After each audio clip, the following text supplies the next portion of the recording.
Biggest observations that you have of your unit and your group as you wrap? I think the biggest thing is I felt like there was great growth. Whether it was at the O line, the tight ends, wide receivers, running backs, quarterbacks. I thought throughout we developed a lot.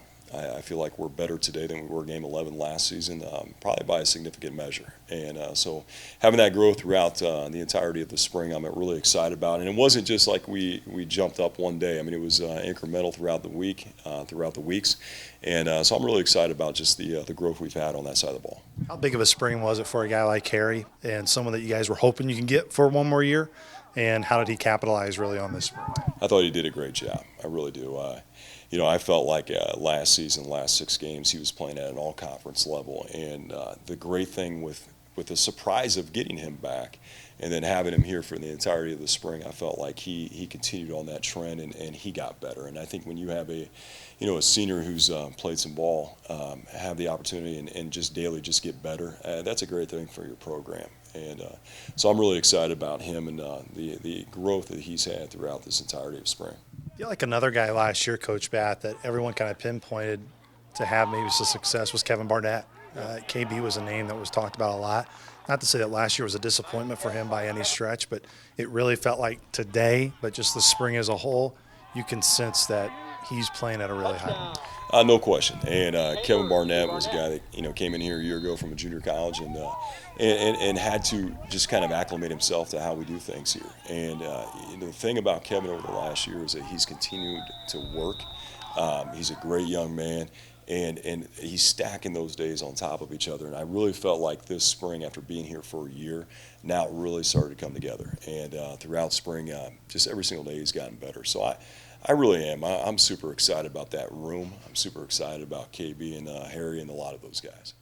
It's going to be hard. It feels like, even though everyone knows about Dinka and T has kind of emerged as those 1-2, but you're going to have many options, I feel like, in that backfield. How difficult of a decision will it really be to try to find a number 3, a number 4?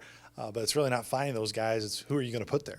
There's no question. And that's a great problem to have. We want that at every position. And, so it's going to come down a little bit on Coach Shep, in regards to special teams. And but the great thing is that we can, kind of close the book on spring and know that we can hand the ball off to several guys back there, and that's huge. And again, Justin back, in fall camp is going to be great. He's a great player. But I think the thing that when you get done with spring and you have multiple guys competing for some of those, the 3 or 4 spot at tailback, that's a great problem to have. And so we're excited about that. No, you feel like depth up front is better, but not just depth. Where do you feel the versatility of that group of guys, not just playing a specific spot on the offensive line, but having guys at multiple positions where you can put them? It's great. You look at some guys specifically like Griffin Comer, like Alex Tote, Keegan Trost, having played both tackles. Same thing with Carter Heron. There's a lot of guys that played some different positions throughout the spring, and last spring we were concerned with Griffin being able to get the ball back on a consistent basis to the quarterback on the snap, and I can't remember one bad snap he had this entirety of the spring. And so to have the flexibility of playing him in a couple different spots, Alex Toad I thought did a really good job as a freshman, continuing just getting better every single day. And but then he's another guy that played center, played left guard, played a little bit of right guard to give Jose a breather at times.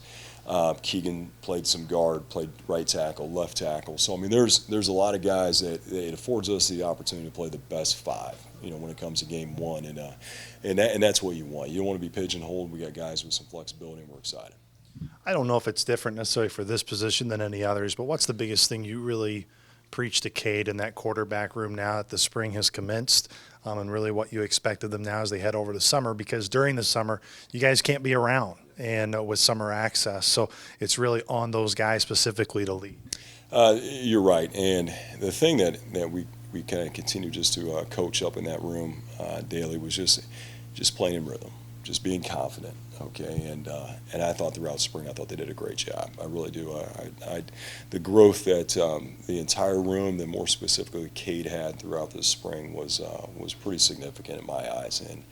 And I like the way that he played confident on a daily basis, the way he was encouraging, the way he just played in rhythm. And, you could tell that he wasn't worried or focused in on just winning a job. He was worried and focused in on just the fact of becoming a better quarterback on a daily basis. And you saw the results of that, continuously throughout spring ball. And now it's we had that conversation this morning in our position meeting before the spring game that now it's on you guys. Okay, the quarterbacks have to lead. Now it's you guys are home and we're working out. You need to check in with your teammates, and then as we get back, now it's your program. And the quarterback has to be the catalyst for the summer program, and so it's paramount that they do that for us to have success next season.